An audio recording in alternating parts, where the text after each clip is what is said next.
So good look. क्या तुम लोग को याद है कि अपने टोनी स्टार्क एके आयरन मैन ने स्पाइडरमैन को एक्चुअली में अपनी टीम में क्यों रिक्रूट किया था? या बोला जाए तो एक तरीके से अपना टॉम हॉलैंड वाला जो स्पाइडरमैन है उसके साथ में फार फ्रॉम होम में क्या हुआ था, या नो वे होम में क्या से क्या कांड हुए थे, या एक्चुअल में किस वजह से अपने डॉक्टर स्ट्रेंज ने अपने स्पाइडरमैन की आइडेंटिटी ही दुनिया से मिटा दी थी, सभी के बारे में भी शायद तुम्हें ध्यान में नहीं होगा। अगर नहीं होगा तो ये वीडियो स्पेशली तुम्हारे लिए, क्योंकि इस वीडियो के अंदर मैं तुम्हें बताने वाला हूँ स्पाइडरमैन की स्टार्टिंग से लेके एंडिंग तक की जर्नी। मतलब अभी बता दूं, मैं टॉम हॉलैंड वाले मैं स्पाइडरमैन की बात कर रहा हूँ, किस तरीके से वो अवेंजर्स की टीम में ज्वाइन करता है, किस तरीके से उसके साथ में कांड होते हैं, और क्या वो ब्रांड न्यू डे के अंदर में अपने आप को एक लड़के से एक मर्द में ट्रांसफॉर्म होते हुए देख पाएगा, क्या हम उसे विटनेस करेंगे।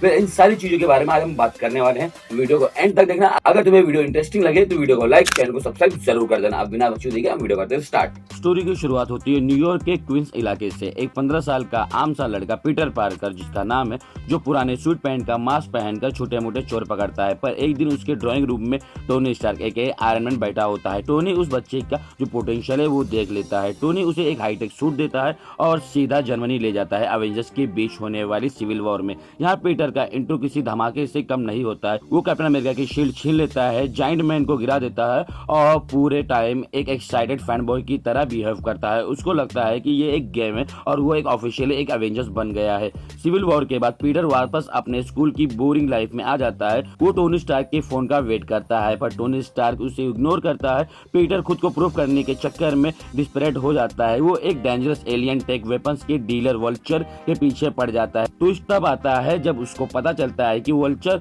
और कोई नहीं बल्कि उसकी क्रश का बाप है। ये तो बहुत बड़ी प्रॉब्लम हो जाती है। तब अपनी जल्दबाजी में पीटर एक शिप को डुबाने की कगार पर ला देता है। टोनी स्टार्क को आकर सब ठीक करना पड़ता है। टोनी गुस्से में पीटर से उसका हाईटेक सूट वापस ले लेता है और एक बहुत बड़ी लाइन बोल देता है, अगर तुम इस सूट के बिना कुछ नहीं हो तो तुम्हें इस सूट को पहनने का अधिकार भी नहीं है। ये पीटर के पहला बड़ा कैरेक्टर डेवलपमेंट था। वो समझ जाता है कि हीरो कपड़ों से नहीं अपने एक्शन से बना जाता है और अपने कैरेक्टर से बना जाता है। वो अपने पुराने फटे पुराने सूट में वल्चर से अकेले लड़ता है, उसे हराता है और आयरन मैन का रिस्पेक्ट जीत लेता है। एंड में टोनी उसे एवेंजर्स ज्वाइन करने का ऑफर देता है, पर पीटर अपना जो लौंडा है वो थोड़ा सा मैच्योर हो जाता है और बोलता है नहीं, मैं फ्रेंडली नेबरहुड ही बनना पसंद करूंगा।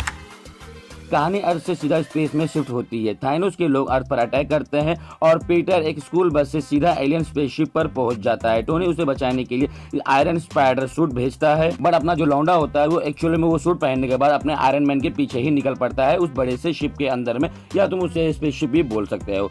टाइटर प्लैनेट पर Peter, iron man, doctor strange और गार्डियन ऑफ द गैलेक्सी मिलकर थाइनोस से भयंकर फाइट करते हैं। पीटर की एजिलिटी और कॉम्बैट पावर यहाँ नेक्स्ट लेवल पर दिखाई जाती है, पर थाइनोस जीत जाता है। थाइनोस के चुटकी बजाते ही आधी दुनिया मिट्टी बनने लगती है और ये चीज अपना स्पाइडरमैन का स्पाइडर सेंस भी सेंस कर लेता है और ये लिटरली बहुत सैड मोमेंट भी होता है। वो टोनी को गले लगाकर रोता है और साथ में बोलता है, mister Stark, I don't feel so good. ये एमसीयू का सबसे इमोशनल सीन में से एक आता है। 5 साल बाद अवेंजर्स एंड गेम के अंदर में अवेंजर्स सबको वापस लाते हैं। पीटर वापस आता है, थानोस की आर्मी से लड़ता है, पर इस बैटल के एंड में बहुत ही दर्दनाक चीज हो जाती है। यूनिवर्स को बचाने के लिए टोनी स्टार्क अपनी जान कुर्बान कर देता है। पीटर अपने फादर फिगर को अपनी आंखों के सामने मरते हुए देखता है। ये पीटर की लाइफ में सबसे बड़ा ट्रॉमेटाइज पल था। टोनी के जाने के बाद हर कोई, जितने लोग भी होते हैं, सबके सब यही बोलते हैं कि क्या स्पाइडरमैन तुम ही नए आयरन मैन हो।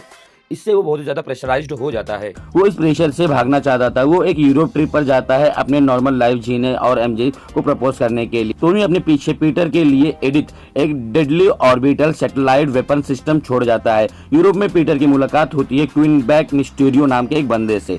मिस्टीरियो पीटर को मैनिपुलेट करता है, उसके बाद भाई जैसा प्यार देता है। पीटर को लगता है कि एडिथ को कंट्रोल करने का अधिकार एक्चुअल में मिस्टीरियो को ही है और मिस्टीरियो एक परफेक्ट आदमी है और वो सिस्टम उसे दे देता है। जब पीटर को पता चलता है कि मिस्टीरियो एक फ्रॉड है जो इल्यूजन यूज करता है, तो उसे अपनी गलती का एहसास होता है। फाइनल बैटल में पीटर फाइनली अपने स्पाइडर सेंस पर पूरा विश्वास करता है और वो अपने आग बंद करके इल्यूजन से भिड़ता है और मिस्टीरियो को हरा देता है। पर पिक्चर अभी बाकी थी। मिस्टीरियो मरते मरते एक वीडियो रिलीज कर देता है और पूरी दुनिया के सामने एक चिल्लाकर बोलता है कि स्पाइडरमैन कोई और नहीं, वो है स्पाइडरमैन का लड़का जो कि 16 साल का है। और यहीं से उसकी प्रॉब्लम और भी क्रिएट हो जाती है, बिकॉज उसमें वो दिखाई देता है कि पीटर पार्कर ने एक्चुअल में स्पाइडरमैन ने मिस्टीरियो को जान से मार दिया है। यहाँ से कहानी सबसे डार्क और एपिक फेस में चली जाती है। आइडेंटिटी रिवील होने के बाद अपना जो पीटर पार्कर है उसकी लाइफ बर्बाद होने लगती है, नर्क से भी बदतर हो जाती है। उसके वजह से एमजे और नेड का फ्यूचर भी बर्बाद हो जाता है। अपने दोस्तों के लिए पीटर पार्कर पहुंच जाता है डॉक्टर स्ट्रेंज के पास एक ऐसी स्पेल करवाने को ताकि जितने लोग भी उसे जानते हैं कि पीटर पार्कर ही स्पाइडरमैन है वो सभी भूल जाए।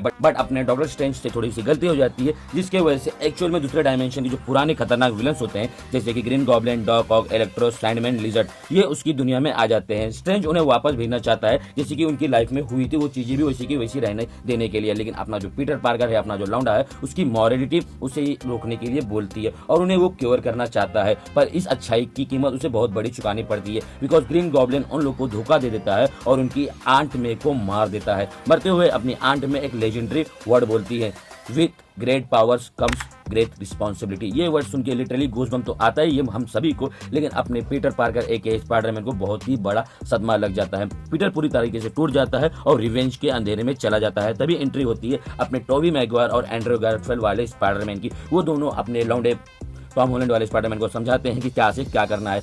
तीनों स्पाइडरमैन मिलकर स्टैच्यू ऑफ लिबर्टी पर सभी विलन से लड़ते हैं और उन्हें वहां पर ही क्योर करते हैं, लेकिन मल्टीवर्स अभी भी टूट रहा होता है, आसमान फट रहा होता है। उस तबाही को रोकने के लिए सिर्फ एक ही तरीका था। पीटर अपनी आखिरी फैसला करता है और डॉक्टर स्ट्रेंज को कहता है एक नया स्पेल करो जिसके अंदर में पूरी दुनिया भूल जाए कि पीटर पार्कर ही स्पाइडरमैन है और साथ ही साथ पीटर पार्कर का एग्जिस्टेंस ही मिट जाए। वो एमजे और नेड को आखिरी बार गले लगाता है, उन्हें वादा करता है कि वो उन्हें आकर ढूंढेगा और स्पेल कास्ट कर देते हैं अपने डॉक्टर स्ट्रेंज। स्पेल के बाद दुनिया रीसेट हो जाती है। एमजे, नेड, हैप्पी एवेंजर्स सभी लोग भूल जाते हैं कि पीटर पार्कर कौन है। पीटर एक कॉफी शॉप में जाता है जहां पर एमजे मिलती है उसे, बट अपना लौंडा देखता है कि वो लोग खुश है तो वो उन्हें कुछ नहीं बताता है और वहां से वो रिटर्न आ जाता है। वो अपने प्यार को दूर से ही छोड़ देता है।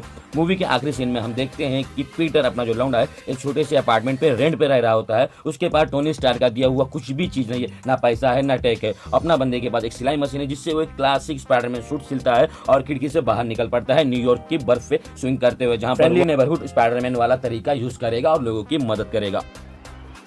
ये रही अपने लौंडे की जर्नी सिविल वॉर से लेके नो वे होम तक की। लिटरली बहुत ही ज्यादा इसमें मजा आया। तुम लोग को मेरा एक्सप्लेनेशन कैसा लगा मुझे कमेंट में जरूर बता देना। ऐसी और वीडियोस कौन कौन से कैरेक्टर में मैं बनाऊं उसके बारे में भी कमेंट कर देना। आप ज्यादा टाइम पास नहीं करते हैं, हम वीडियो करते हैं यहीं पर एंड लाइक सब्सक्राइब फॉलो तुम जरूर कर देना। और भी वीडियोस आने वाले हैं तगड़े तगड़े।